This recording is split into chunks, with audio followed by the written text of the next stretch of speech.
Жайдын аптаптуу күндөрүндө каладагы Акбора дарыясынын жээгинде сууга түшкөндөр кескин көбөйдү. Ошол эле учурда коопсуздук эрежелери сакталбай адам өмүрү кыйылган фактылар катталууда. Өзгөчө Кырдаалдар башкармалыгынын куткаруу кызматы ар күнү агымы катуу дарыянын жээктерин көзөмөлдөп, сууга түшкөн жарандарга түшүндүрүү иштерин күчөтүүдө. Эпит Кырдаалдан улам бассейн жана эс алуу борборлордо убактылуу чектөөлөр бар. Күндүн ысыгында дарыянын кооптуу жээктеринде сууга түшүп эс алгандар арбыган. Белгиленбеген суу бойлоруна эскертүү тактайчалары илинсе да көзөмөлсүз өспүрүмдөр чөмүнүүдө. Нерсени алдын алган жакшы. Бир нерсе бир идиш сынгандан кийин кайгырганын кереги жок дейт го. Ошол сыяктуу адам өмүрү бул эч нерсеге алмаштыргыс баалуу нерсе бул. Бар анан жок. Ошол үчүн багачы алдын ала карайлы балдарды. Анандай жаш балдарды кароосуз жөнөтпөйлү. Өзүңүздөр деле сууга түшкөндө спирттик ичимдикти ичпестен өз убактысы менен катып сууда жүрө бергенен болбойт. Карамыш кармап калат. Суунун күндүн ысыгынан чейреп берип коет. Сууга түшкөндө эси болуп калышы мүмкүн. Бир кийин чөмүсөң деле алып кетесиң. Эс болгондон кийин. Өпкөгө суу кеткенден болду уже.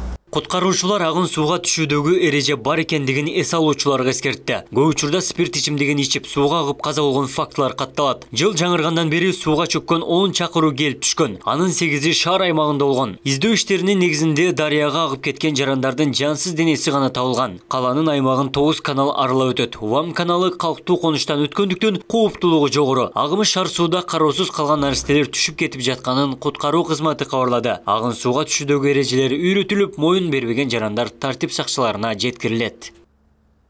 Жаш балдарын көзөмөлсүз сууга жөнөтпөсүн айтат элек. Азыр биз куткаруу кызматтары тарабынан жумасына 3 жолу мына рейд кылып атайын ушу каналдарга Акбора дарыясынын жээгине чыгып атабыз. Көбүнчө эле мына жаш балдар ата энесинин кароосуз өздөрү эле келип сууга түшүп атышат да. Анан ушул себептен дагы баягы кароосуз калтырганын себебинен дагы мына суу агуулар, жаш балдардын суу агуулары бизде көп болот.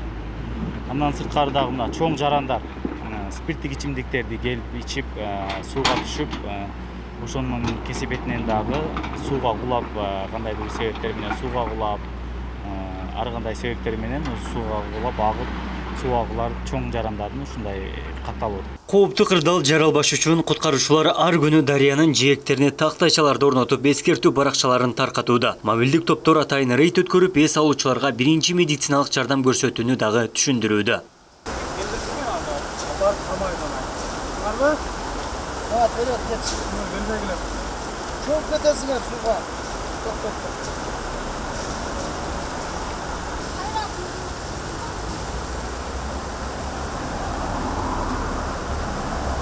Агын суу өз коркунучтуу чем бассейнге караганда.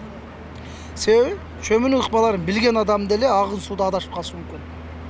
Ошондуктан агын суунун коопсуз жерлери болуп калышы мүмкүн. Мисалы үчүн мындай четирак, мындай көлмөлүү жерлери, ушул жерлерге өзүн карап, суунун объем азыраак жерлерге чөмүнсө болот да.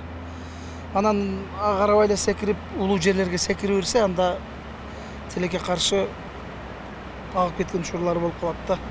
Анан ошол жерлерди абайласа, анан ушу биз учурдан пайдаланып ушу шаар тургундарына айтат элем да.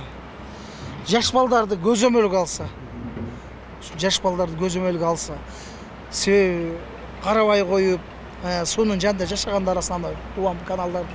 Каладагы куткаруу бөлүмүндө 18 кызматкер бар. Жаз жай мезгилинде кооптуу кырдаал көп катталат. Сууга түшүүдө эрежелер сакталбаса, кырсык каш кабактын ортосу демекчи. Көз ачып жумгуча суу адамдын өмүрүн алып коюшу толук ыктымал. Айрыкча ата энелер жаш балдарды кароосуз калтырбашы зарыл. Абдумалик Базарбаев, Эркин Бакиров, Ош ТВ.